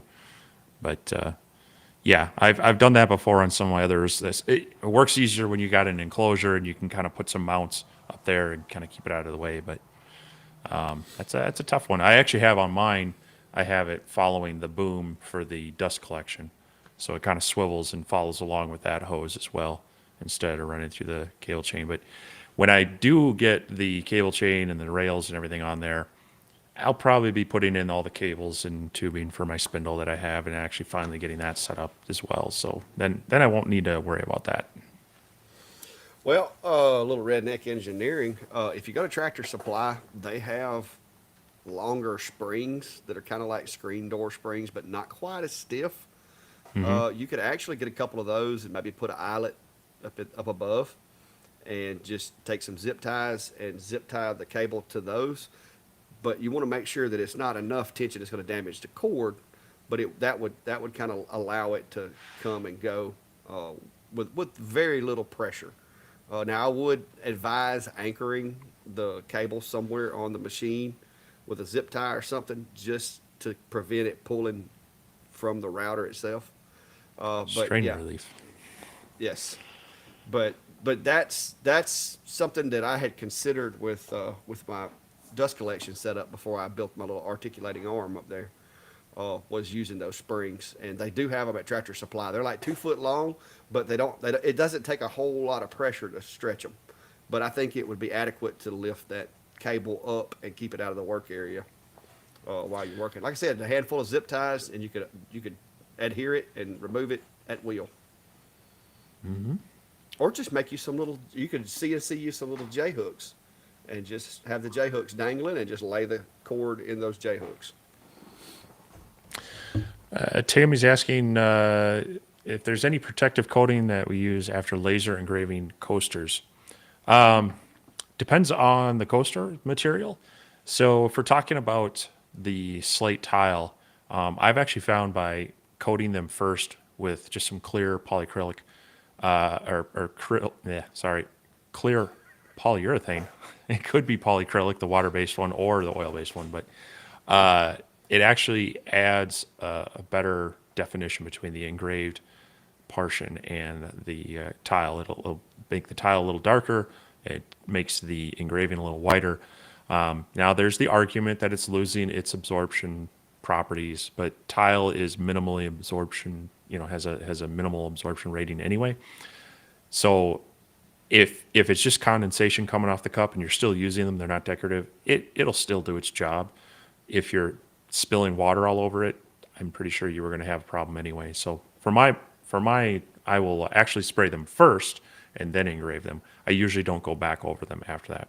Now, if they're wood or others, yes, I usually will hit them with some sort of finish, usually a spray-on finish, because any sort of like any like rub-in oil and wax finish gets into the engraving, and it's bad. So usually just like a spray lacquer or spray shellac, spray polyurethane, one of those. Generally, because I'm looking at it as more decorative than functional. So, what about you? Yeah, I mean sometimes I'll spray them like you said, either polyurethane, polyacrylic. Sometimes maybe it's some Rust-Oleum, just clear. Just whatever. It depends. It depends on the application. Sometimes I do nothing. Uh, Most of the time I'm drinking out of one of these anyway, so it's not like I got a lot of condensation. It's just that occasional, Yeah. leakage. So I'm not really worried about having to do a whole lot of absorbent of water. Yeah, for me, it's more about the thermal barrier. Putting a cup of coffee on a wooden Yeah. surface. I've got a few different engraved tiles. So Yeah, if you do that with some of the older shellacked, like pine especially, you'll get that Oh, yeah. permanent white mark. yep. But that's Uh, just hey, that's how you build repeat customers, right? that's Eventually, they right. wear them out and they come back for more. Greg, no, the controller. If you see where the machine's sitting, the main controller for the machine is mounted directly below the back right corner. I've got a little board that's on the side. If you see where the cross brace it is on my table, I've got a piece of board that is bolted to the cross bracing on that back corner on the outside, and that's where the main controller is mounted, and it's mounted with the power switch facing toward the front. So in order to power the table up, I have to walk around to that corner of the table and reach under there and flip the switch. The controller for the spindle, because I thought I was going to have to interface with the spindle controller at first. Hindsight, I do not. It's right here behind my fire extinguisher, behind that corner bracing on the front corner. I do think I'm probably going to end up moving it back over there since I don't actually have to mess with the controller. I thought I was going to have to adjust it, but there wasn't a book in the VFD. So if you do get a Shapeoko, you do not the up and down or the knob on the front of the spindle controller. Yeah, you don't need that. Everything's done through software. But The only wire that I thought I was going to have to add wire to is that kill switch that's to the right of my keyboard right there. I literally had just enough wire to go from that back corner to where it's mounted at. If I'd have put it on the right side of the table, I'd have had plenty of cable. But I wanted it right there by where my keyboard is, so that if something went wrong when I sent the job out, I would already be standing there and I could just smash that kill button. But it wouldn't have hurt my feelings for them to made that power what do they call it? Pendulum, whatever. Pendant. Power pendant. Yeah, it wouldn't have hurt my feelings any if they'd have made the cabling on it about a foot or two longer, so that you could have put it in the front left corner over here. But I thought I was going to have to make that one longer, but I did some creative wire strapping and a couple of tunnels through a couple of 2x4s underneath the table, and was able to get it in there without having to add anything to it. But all of my cabling is secured with wire straps and screws, and it's all good. Up North Knowledge is asking about have you ever used EVA foam and a laser to cut it out for tool layouts? Having a problem in Lightburn tracing photos of my tool drawer layout. So yeah, I've cut probably hundreds, if not thousands, of these little things out of EVA foam. These are just little wire keeps for model airplanes. You can glue them to the side of the airplane on the inside to route your wires and such. And I've done that with both CO2 and laser and diode lasers. So it does work well. As far as having a problem in Lightburn tracing photos of the tool drawer layout, what I would do, I'm not sure how you're doing it, but if you can, just get like a white piece of paper, lay it down in your drawer as you can, then lay out your tools you want, and then take like a black Sharpie marker and make your outlines. Draw those out in the exact spots you want, and then if you can scan it, great. Otherwise, take a photo of that, and that contrast should help Lightburn see it. If you can use a fine point marker, it's better because the wider the marker, it's going to see it as a thick line and probably do a double line rather than a single. That's where having a tool that does center line image tracing is great. So maybe fire up Inkscape if you're struggling with that. But generally with those trying to just get a high contrast of white on black, nice crisp line should help you get that trace in. And a lot of times the tracing I end up just redrawing anyway. So like if it's a hammer, I'll draw a box and then I'll make some curves and join them all up, make sure your nodes are welded together. And so it's not so much using the trace tool, but I'm just in the software making my manual lines and curves around the objects. Sometimes that's just a lot easier than trying to clean up a bad image tracing from the tool. So yeah, if double line was your problem, you can, load up Inkscape. I'm pretty sure that has a center line trace tool, and maybe play with that. Otherwise, take your photo and just start drawing your shapes using the other tools and not rely on the trace one so much. Yeah, I do that a lot. I use the image as more of a reference to build my own, because like you said, when you start tracing, sometimes you'll get those weird, everything will be perfect. You'll have that one weird line that just will not cooperate, and you end up having to edit it anyway. Yeah. So a lot of times it is quicker and cleaner just to build over that for reference. Yeah, sometimes you get the double line and you can just delete one of them, but more often than not, it breaks them up. It'll have weird little divots where they're joined, and you spend more time cleaning it up than just redrawing it. So Yeah.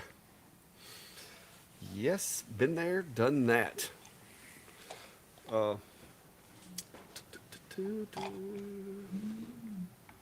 that's where when people ask me, can I cut them some model airplane parts, I'm like, you don't want to pay me to, because it's going to take me a long time to, these old hand-drawn plans that have all sorts of little artifacts on them do not trace well. So I'm spending a lot of time in CAD cleaning them up for saving them 10 minutes.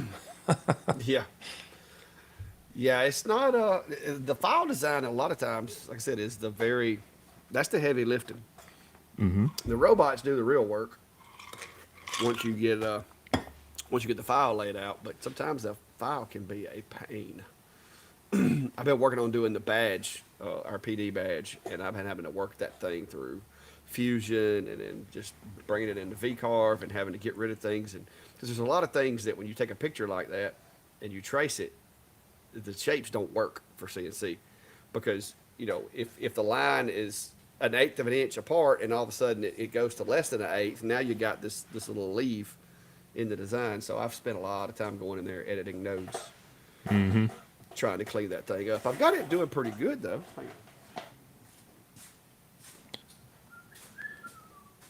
So Gerard is asking about the shaper trace tool. I have one and I've played around with it a little bit, but I'll be honest, it's not that much different from just taking a good photo and of a drawing and importing it into the software and tracing it either. So, I mean, I could see in certain cases where it might be nice, but for me, I was kind of like, oh, well, it's not really saving me any steps when I'm going to work with it in Lightburn or Vectric anyway, because both of them have the tools. Yeah, see, this one right here, it turned out okay, but where the seal is right here, I got a little bit of double lettering that I didn't quite realize it until it actually engraved it. So again, this was a prototype on some leftover pine, but I've went back and redone the engrave here, and I got a lot better on my second engrave. I just did a little small one, a lot better results and clear. So this is something I'm working on. I'm going to do a epoxy project, but I'm trying to get the bugs worked out of the file before I do, because I need nice clean edges and I want everything to be visually appealing before I start trying to hog out a piece of black walnut and or whatever I decide to use, maybe some magnolia, and Well, and waste a really expensive piece of wood. the nice thing for you on that one is that you'll spend the time to tweak the file, and then you can scale it to different projects. You're more likely going to use that same file a number of times rather yeah. than, hey, I got this one thing, and you're going to spend 45 minutes to carve it once and then never use Yeah. that again. So it's something to consider when taking on jobs like that. Yeah, It's like I the said, this fi- is the something I'm file doing for setup my. time. This is something I'm doing for myself and for the PD. I just, I want to do a really nice, badge, but I want it to be engraved, and I picked up some black pigment for my epoxy, so that once I get the bugs worked out, I'll be able to engrave it, mix up some epoxy, pour it with epoxy, and then put it back on the CNC and run a leveling pass across the top of it to get the results that I want. But yeah, it's been a test and wait kind of process to get that ready to go. But hopefully that'll be a video if I don't have another camera failure like I had today. That is that feeling you get when you're like, oh, that video went pretty well, and you plug the SD card into your computer and there's nothing there. Or you've got all your stuff set up, and you're like, oh, the carve went great or the laser went great. You go to turn off the camera and you realize you just started it. Yeah. Well, mine was right the opposite. It was recording. I looked up, had a red light. It looked as though it was recording. Yeah. Got through, and I was like, man, that's going to, I got plenty of B-roll. I got some pretty nice shots of the engraving. Plugged the SD card in, and there's video from like a week ago, but none from today. It's like, where did my files go? Ouch. So, yeah. So at that point, Yeah. it's just discouraging, and you're just like, okay, let's grab some video, throw this together, and put it behind us. Jim, no, I do not have Aspire. Currently, I just have VCarve Desktop. I'm more than likely going to be upgrading to the Pro, but I'm kind of pacing myself, trying to get some money back in the bank. Uncle Sam took all my money last week. Yeah, we're both feeling that pain for this past month, but onward. Yeah, I hope to do similar to you. I actually showed it. Where did it go? Similar for work. So I manage the IT department at the college I work for, and so wanted to do an epoxy project as well, using our logo and our department name, and maybe make a couple of them, because we actually have there's about three or four different office locations that my staff are sprinkled around from. So I'm going to try to, it'll give me a good opportunity to try a few different methods, from paint fill to epoxy fill to different, I've got different color additives and such. So we'll see how that goes. Now that I said it, I suppose I'm on the hook to make it happen, but Yeah, we got to well, do some testing first. both of these are going to end up being a video, but I'm trying to work all the bugs out, make sure that I've got the process now before I go to doing it with the final piece of wood, because I've got a nice piece of magnolia over there, but I don't want to put it in the CNC until I got all the bugs worked out of the file, and so that's why I'm just using leftover pieces of stove cover material to do my testing. And then just what I did is I just basically I dug it in like twice as deep as I needed it, sprayed it with some clear coat, then sprayed it with black, and then I shoved it through the planer to see what it would look like underneath. And that's how I do my test pieces. But I can't go but like 12 to 13 inches wide, or else I've got to flatten it with the CNC. And my big one I will have to do with the CNC, because I'm going to try to make that thing like 24 inches. You just need an open-ended drum sander. Yeah, I don't have one of those either, and I don't have room for it. So, They're on wheels right there. yeah, but they still have to have somewhere to live. It's on Have you wheels. You just seen move this it around. place? Dude, I probably don't have 15 feet of floor space left. I can't. I cannot take in any more tools. You're not that without big of a guy. something leaving. You can weasel your way through them. Just kind of bob and weave. Yeah. Okay. You should see me trying to bring 2x4s in here. It's just like pow, pow, pow, pow, Yeah. knocking everything around. Yeah, I hear you. But yeah. Do, do, do, do, do. All right, guys.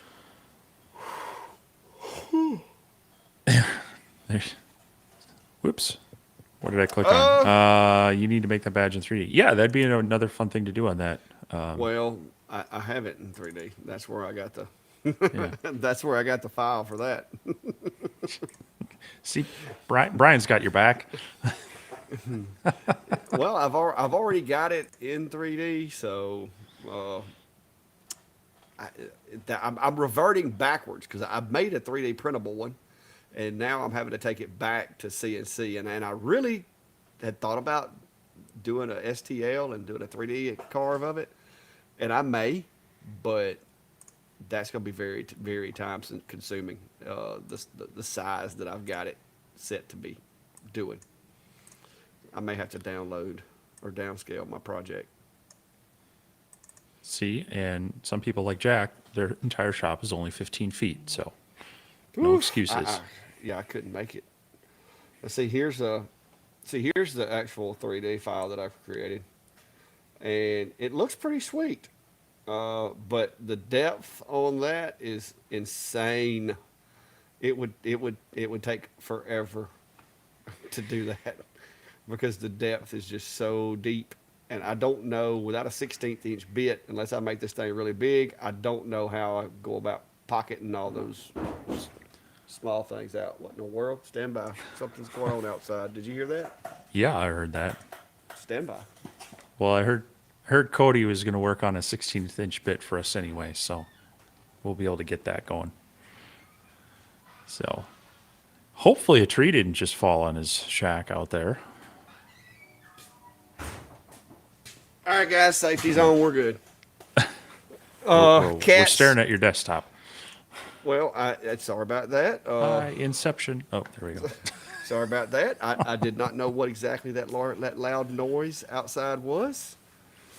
Had to go it a safeties ja- off. Had to go is it a safeties off jackalope? for a second. No, believe it or not, my wife was cleaning up her screen printing area, and she had the big box that the X-Tool screen printer came in. Mm-hmm. She still had it in the house, and she's like, hey, take this out to the shop and burn it. Well, it was raining earlier, so I just set it on the porch on my sawhorses out there. Apparently, one of the cats got in the box and was playing.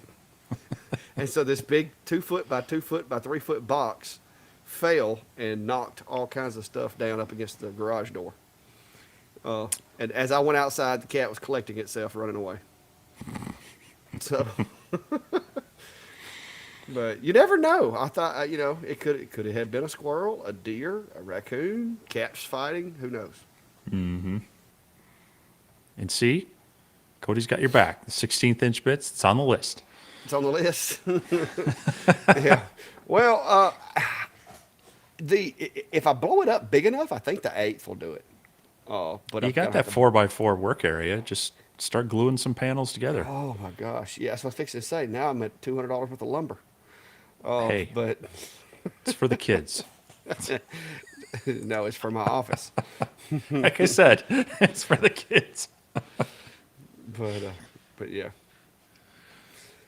But yeah, no, no pressure, Cody. Whenever you get around to it, but you get a 16th inch bit done, I'll definitely be picking one up because on my smaller machine, I used to use a lot of 2 millimeter bits and such, and I would enjoy having one in my arsenal for the occasion I need it because especially on the model airplane parts, you get some tight areas that even an 1/8 inch bit just you can do it, but you're leaving a lot bigger spaces, or you're doing weird dog bones and such, and that 16th inch just helps out a little bit. So I'll enjoy it if he gets it worked out.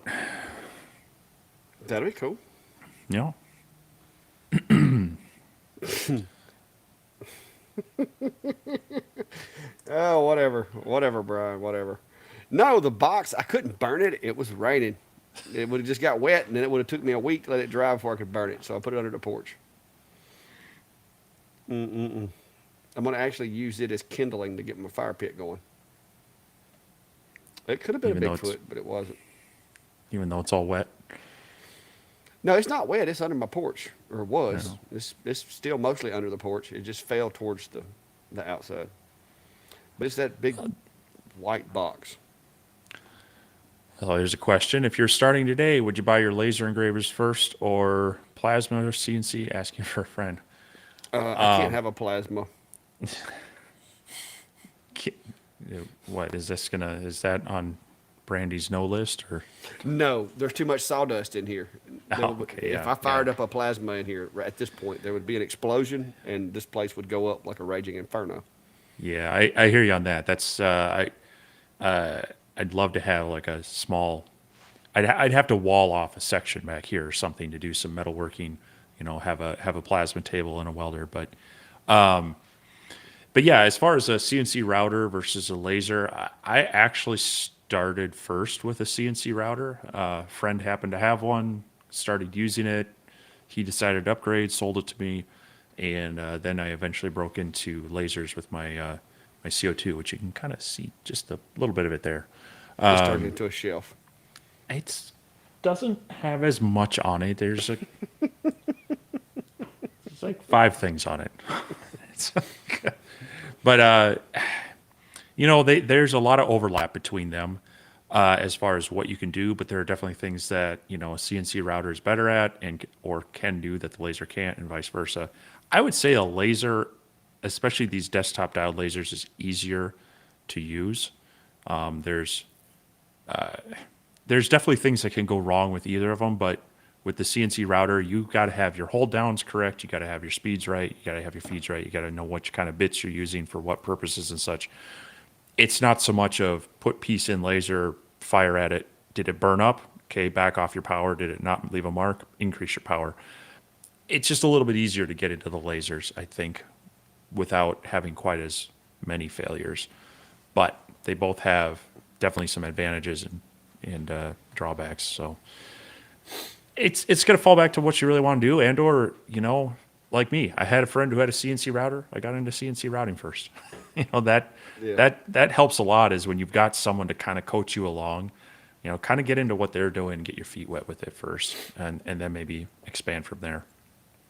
Yeah. Well, I've got a friend of mine. He's a. Well, I use this term just so he's not currently active, but he's a former Marine, and he got out of the Marine Corps and started a welding shop. And he has a plasma, and I send all the plasma jobs to him. So I really don't have a need for one. Plus, you want to talk about expensive materials. Uh, Buy a sheet of 1/4 inch plate or even 1/8 inch.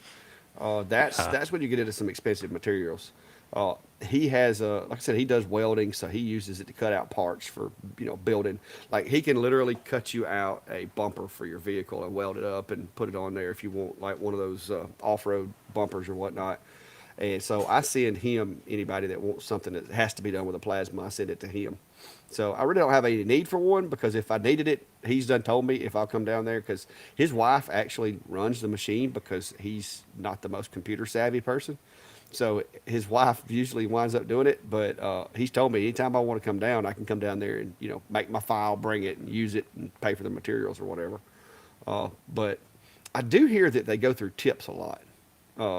I'm guessing just because of going in and out of the cut so much. But he says he was telling me the other day that pretty much if a job takes more than so many minutes, you might as well go ahead and count for a tip as far as part of your expenditures. But Interesting. I got to see his run, but I haven't ever played with it. But I mean, it's a like I said, if I could just send it a G code, which is it's basically the same as the Shapoco as far as that goes. They run theirs with a computer, and it cuts out just like a regular CNC. Only difference is there's a lot of sparks, and there's water underneath it to keep from catching everything on fire. So, Yeah, our welding program at the college is getting a new plasma table. So I've been working with the facilities director on making sure we've got all the. Uh, there's it's surprising they'll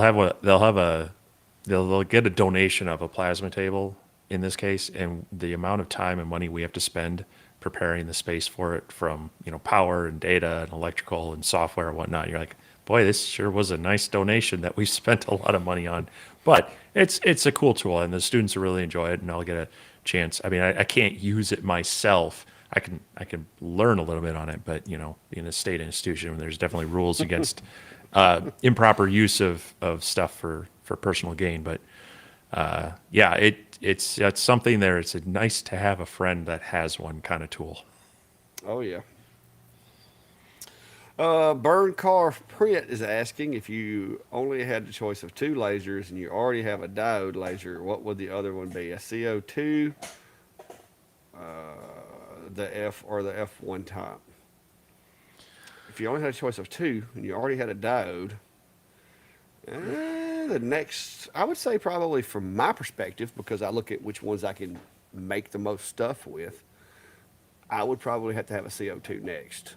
The fiber is handy, but there's not too many things that I can't do with a CO2 that a fiber can do. So I would probably go with a CO2 because acrylics and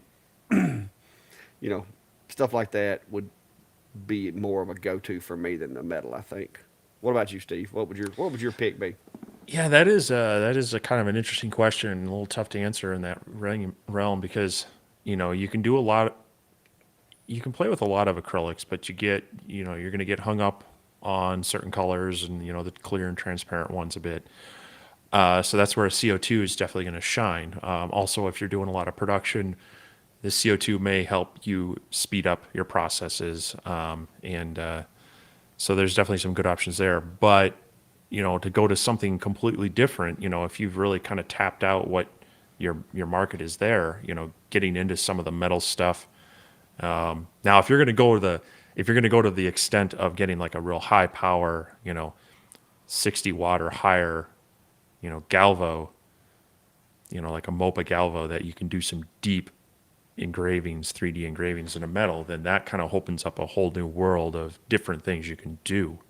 And so you're kind of branching out into a whole new direction. Whereas the acrylic, definitely there's a lot of things you could do with that. But it might be similar to what you're currently doing. I don't know. I guess it's Well, going to go my back to that second, adage of it depends because, yeah, my second reason for getting a CO2 is because I usually run two or three machines at a time cutting out wood projects. And so I can't waste, if I can only have two machines, it's got to be capable of cutting wood because that's where my money's at. yeah, and that's kind of what I was just kind of getting at is that it really depends on what are you looking to do more of what you're currently doing, or you're looking to expand into something that maybe you're not doing, and that might weigh spin you one way or the other. So I would say don't have the limitation. Use your current laser to be able to buy the next one, and then use those two to buy the third one. Yeah, and just keep going, keep going, keep going, keep going. Yep. Yeah, I mean, if you're getting a machine that you have no market to sell things off of it, it's just going to become a cost. it's not going to profit you. So you've got to make sure that whatever you get, you have a plan on how you're either going to enjoy it and just have it as a hobby, or you're going to be able to produce things to sell to offset having to buy it, depending on your situation. But my situation is I want my tools to help me buy more tools.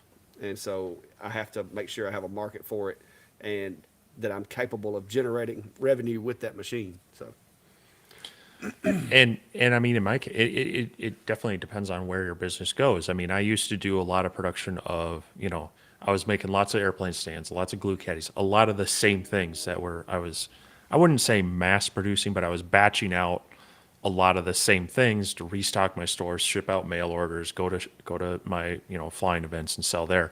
Whereas now I do a lot of more like personal customized products and projects. And so that's where the CO2, that the diodes are actually giving me a little more flexibility in the wood. And, their finer spot size and some of their simplicity over the CO2, I use them a lot more for that than I do the CO2. So, in that scenario, I might not even buy the CO2. I might go, what's a better diode laser to let me yeah, be more what's a productive bigger with, diode? you know? Yeah. Oh, I agree. And that's why it was, like I said, I've got two enclosures with diodes in them right here. I mean, Yeah. because those are what has got me to where I am now as far as selling stuff. See ya, V. Good night, Cody. If you're leaving, Cody, we're not going to be far behind you because I got to get some sleep. I got to work tomorrow. Yeah, we're getting close to that 2 hours there. That's So right. Hour and 47 minutes. people have another question they want to shoot out for us. Let us know. We'll try to fit them in. Rob, somebody is going to figure out a way to argue with me about this, but my short answer is no. I have not been able to make a decent cut on white acrylic with any diode laser I've ever had. Now you can melt your way through it eventually, but you run a big risk of starting a fire, and you're not going to get nice clean edges on it. It's not going to happen. Yeah. What about you, Steve? Yeah, no, I would say the same. I mean, I don't have it handy, but there's this 3 millimeter white foam, Depron foam and such that I've used a lot with my model airplanes.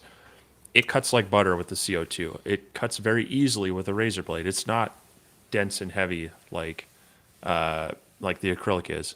I put that in a diode laser. All it does is start flashing blue, and you can't even tell the laser touched it at all. Similar with acrylic. I mean, you can put a coating on it and start working your way through it, but it's going to be a struggle if you get any at all. So, you know, it's got to have a binder. It's got to have something to interact with, and so you can get through a little bit by painting it, but no, it's not gonna do much there. That's one of those cases where, yep, a CO2 is your friend. Yeah, because like see that nice clean edge right there that looks like it was made that way or sanded really smoothly. That's a CO2. It doesn't matter what color the acrylic is, you're going to get that smooth edge, one single pass at about 20 millimeters a second, and this stuff drops with a CO2. Red is one of those colors that you can cut with a diode. Most reds that I've tried with a diode, I can cut, but it usually takes a couple of passes, and you're going to be able to see on the end of it where you made those passes because it's going to have those lines where those passes overlapped. But just like with this stuff here, this is clear acrylic with like glitter in it. CO2 just tears through it, and you can see nice smooth cuts. You could not do this with a diode because one, you've got all these little blue flakes in there that are going to reflect every bit of your laser out of the cut. So if you're wanting to do acrylics, you're definitely going to want to stick with a CO2. Uh, I don't do a lot of acrylics and haven't over the years, but now that I've got a machine that eats this stuff for lunch, I'm looking at getting more into it, doing earrings and whatnot, because I can take this. There's Fluffy. What's up, Fluff? She she uses the roller as a step. But uh, but I can take this acrylic and make earrings and stuff out of it. And this little tiny piece of acrylic with a little bit of hardware, I can make a couple of bucks. So that's what I'm fixing to get into next is more acrylic stuff now that I have the means to cut it. Uh, and of course, nowadays you can get acrylics that have all kinds of like this is a gold mirrored acrylic. So it's just it opens up a whole nother uh, parts mix for you. And I've got to where I use acrylic a lot to build things. Oh, yeah, that's right. Uh-huh. Check out that. It looks red on the camera, but that's actually orange, Steve. Oh, yeah, I can tell. But I've got to where I use it to make a lot of my permanent fixtures and stuff like that instead of wood. Especially if I'm going to be using it with a diode laser because the risk of me accidentally cutting that with a diode is real slim. Sure. Yeah. Now I can engrave orange and I can sometimes cut orange, but it's not going to be easy if the beam's out of focus or anything. Yeah. Well, yeah, if acrylic's your game, you'll be much happier with a CO2. But there's a lot you can do with diodes. You just got to pick your colors and your acrylic carefully, and you can still work with a number of it. But Yeah, it's gonna be limiting. So yeah. Black works really well with most diodes that I've used. Now you still have to go slow, and some of it you may have to make a couple of passes, but black works pretty well. Uh, well, and make sure it's acrylic and not polycarbonate. yeah, I I actually had a laser. I can't remember which one, but one of the companies sent their material pack, and it had like a I don't know, it's like a 4-inch square piece of acrylic. I thought, like, great, I'll be able to do some test cuts with it. I tried it on multiple lasers, and every time I'm like, why is this just it would just kind of bubble the top, and yeah, pretty sure that was polycarbonate, not acrylic. Because then I'd swap it out for some of my known cast acrylic, and it would just cut clean through it like butter. So yeah, yeah, make sure the stuff you're getting it from is good acrylic, not something else. yeah. Definitely not anything vinyl. Hello there, Mr. Republic. Jim says he's on a campaign now to paint it orange. Hey, I have been toying with the idea. The one thing that I was waiting on though was to get the machine in there and make sure I had the table configured the way I wanted it configured before I painted it. Sure. Because I didn't want to paint it and then take it apart and then have to repaint it because there's still going to be lines and things that aren't going to line up like it needs to be. But it's probably coming. But that would mean I'd have to shut my CNC down for a couple of days or shut my Yeah. shop down for a couple of days because the orange paint that I've got takes a while to dry. Well, just get it in the paint bomb variety. Close the doors, set it off, and come back when it's dry. Everything will be orange. Maybe make sure the cats are outside and close their door. Yeah.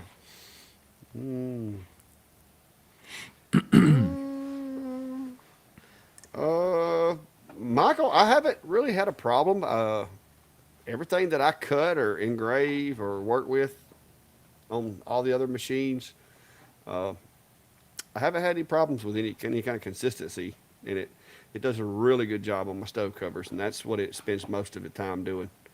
Uh, it makes pine really, really black and really, really deep, really, really fast. So that's kind of what I needed in it.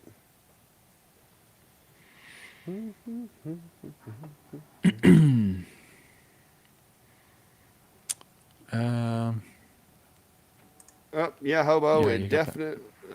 It definitely could be, in my opinion. What do you think, Steve? If it's I've cut both because it's really easy to buy extruded acrylic locally. Most big box stores, that's what they have versus the cast. And they sell usually both clear as well as like a white and a black is what I've found. The thing that the cast does, or that the extruded versus the cast is it'll tend to crack and you'll get little microfractures, especially if you add, like an adhesive to it, versus the cast that will kind of stay smooth. I don't know. I guess that my experience though with that has been more on CO2s. I'm not sure on the diodes. I'd have to maybe find some extruded black acrylic and try running it in the diode and see if I get a difference. But it could be, but I don't. I think it would be more that it's not a true acrylic. Like I say, I've run into problems where it's like a polycarbonate and such, and it's just it'll get through it, but it is a jagged, ugly mess. So Yeah, I accidentally ordered some extruded one time, and I'm guessing because the way that extruded is kind of pushed through slit or whatever, and it's under pressure, I guess you could say, as opposed to with the cast, the way they manufacture it. But like you said, it did crack a lot easier, and it actually seemed like it was a little more resistant. Now, I don't remember. I don't remember. I think there was some black in the pack too, but I did determine then that point forward, I was going to try to get cast over extruded, and I may still have some.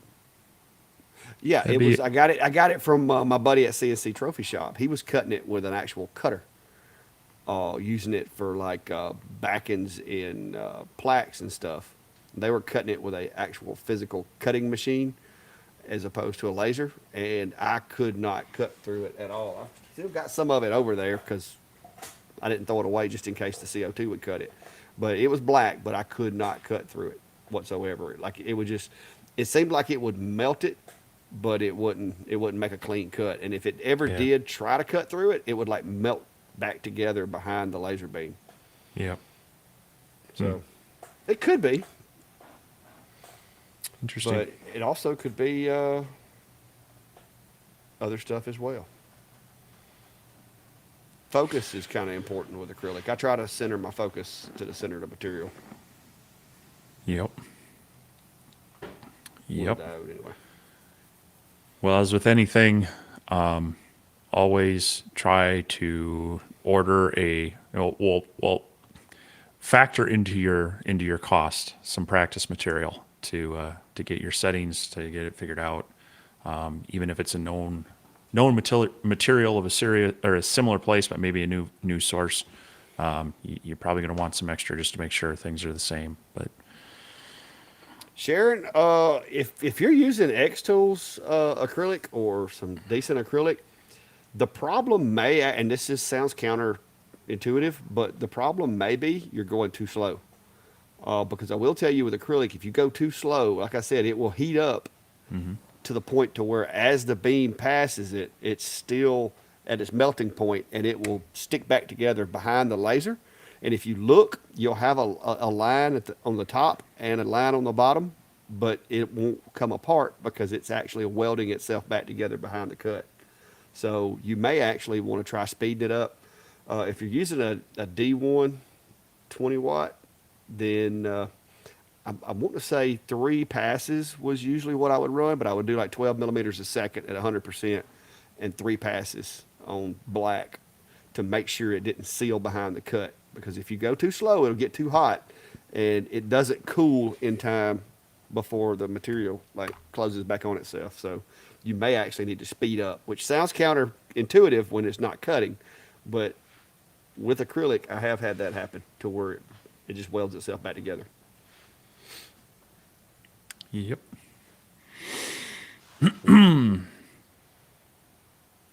All right, guys, about 2 hours into it. So, any last minute questions, concerns, comments, pokes at Steve? Go ahead and throw those out there. Notice I didn't say any at me because Brian's been on me tonight. Yeah. Well, got to have someone in my corner.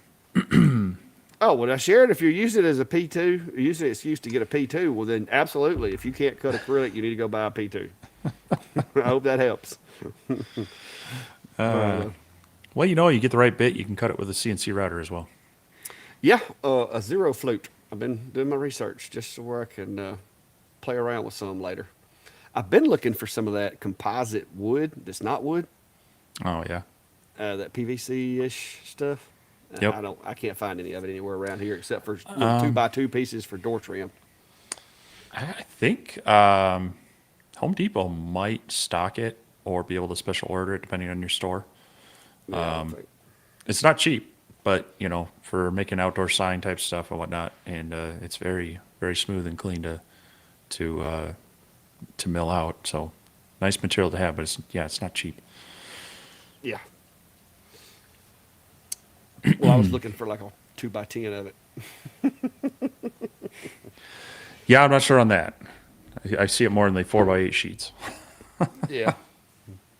Well, my buddy up at the sign shop, he said he can get a lot of Yeah, there different you go. materials. So, and he gets his in 4x8 sheets. So, I may check with him and see what all other kind of materials he can get. But I would like some of that, the plastic weather resistant stuff or whatever for outdoor use. Yep. But anyway, there. See, I told you, it's just constantly.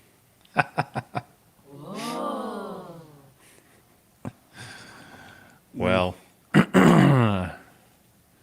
well. Anyway, we've definitely rolled over 2 hours now, and we want to make sure you get your beauty rest for work because that's important for your job.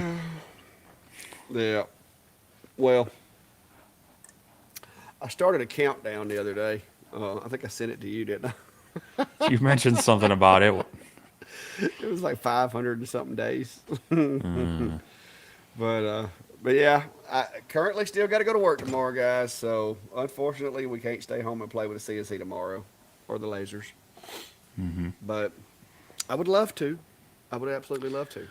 So what you got coming up, Steve? Anything special other than if the A70s show up this week?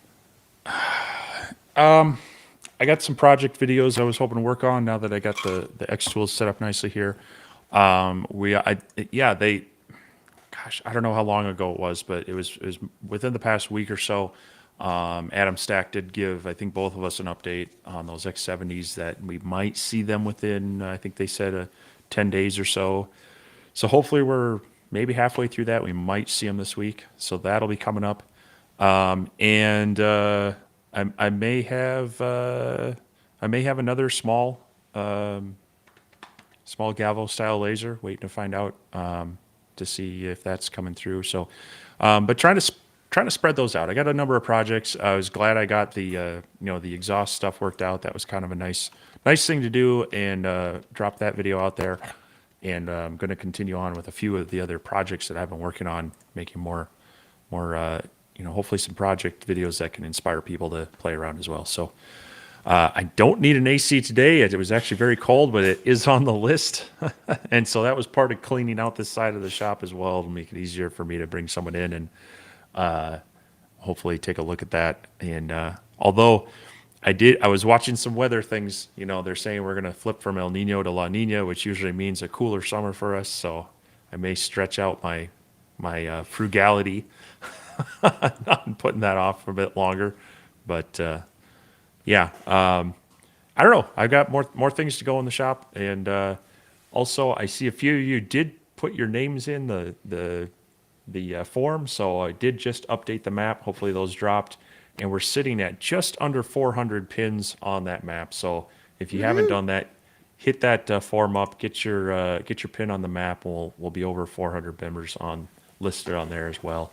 But otherwise, I will hopefully have some more stuff out this week. I'm trying to get caught back up. I've had just a number of things keeping me out of the shop and being as productive, but I'm going to get some more stuff rolling out of here moving forward. Well, I can tell you because the past week we've had a couple of days that were up in the 80s here. Getting my back wall done, my mini split thanks me. So does my power bill. The temperatures stay much more constant. There's not a lot of ups and downs like there was before. So hopefully I'll be comfortable this summer and be able to do some cool stuff with the machines. Like I said, the 70 watt, waiting to see that thing in action. See whether Adam Stack has went a direction that I like or if they've went a direction I don't. Because we know that Acer was once like king in my opinion, and then they took a step the wrong direction and lost me. So let's hope Adam Stack doesn't do that as well. But I did a lot of working on machines this past week or two because between the S1 and then, like I said, the MK2, that was actually the most painless problem I've ever had. I just simply sent an email, hey, machine's not responding. They said check this, try that. I did it, tried flashing firmware, no results. Next thing I get is your new board will be there in 2 days. So Very nice. 2 days later, got a new board. Luckily, I was able to get it in there without tearing anything else up, and we're back in business. The S1 is still awaiting a board, which I didn't know it, but it has three, by the way. Hmm. Yeah, it's got one for the laser, one for the Wi-Fi, and one for the main control board. But yeah, so let's hope they send me the right one. Yeah. Well, it's good to hear. I mean, that's one thing that you and I don't always experience is, Yeah. if there's an issue with the machine, I know I've seen it on my channel and others like, oh, I had this problem and it's a pain working with support. And I'm like, yeah, I know. I mean, unless you have a problem with your machine, you don't necessarily get to experience that. And you have Yeah. now with a couple of them and had a really great experience with Lasermatic, it sounds like. Yeah, They following through on X-Tool, it. there was a little more. There was a little more, like jumping through hoops, I guess. Yeah. Trying this, trying that, letting them get into the machine and look at it themselves, that kind of thing. Uh, so, but there again, that's my fourth or fifth X-Tool, and it's the first time I've had one go down. And like I said, could it have been a lightning strike, a you know, spark of like static electricity? It could have been a number of things, but I'm pretty confident it was something happened with the communications during the firmware upgrade, and I think it just zonked it instead of updating the firmware. I think it zeroed the board, and before the software could install, connection got interrupted and it bricked it. I know if you've ever played with like Android operating systems and stuff like that before, jailbreaking phones, it doesn't take a whole lot to brick one. Yep. So, Yep. so hopefully that'll get it back going. But in the meantime, luckily, I got extras, so work won't be piling up. Do got a lot of stuff to get out this week. I think I'm up to 14 stove covers this week and 6 cutting boards. So gonna be a busy day, busy week for the X40 for sure. But until next time, guys, y'all, I appreciate y'all coming. Thanks for stopping by. Brian pointed out it's been a year and he still finds us entertaining, thankfully. Uh, we try to mix it up, bring some new content, bring some new stuff. I did let Steve talk me into getting this little guy, and so far it's pretty cool. I do think it's going to wind up in my office because they keep asking me to mark stuff at work, so that might be a good fit for that. You're gonna be able to vent it out there somehow. Oh yeah. All right. I'll work it out. Hey, worst case scenario, most of the stuff's going to be metal, so we'll put a scrubber on the end of it and go. But anyway, y'all have a good night, I guess, sir. Until Yeah. next Sunday. We'll see you next week. Later, guys.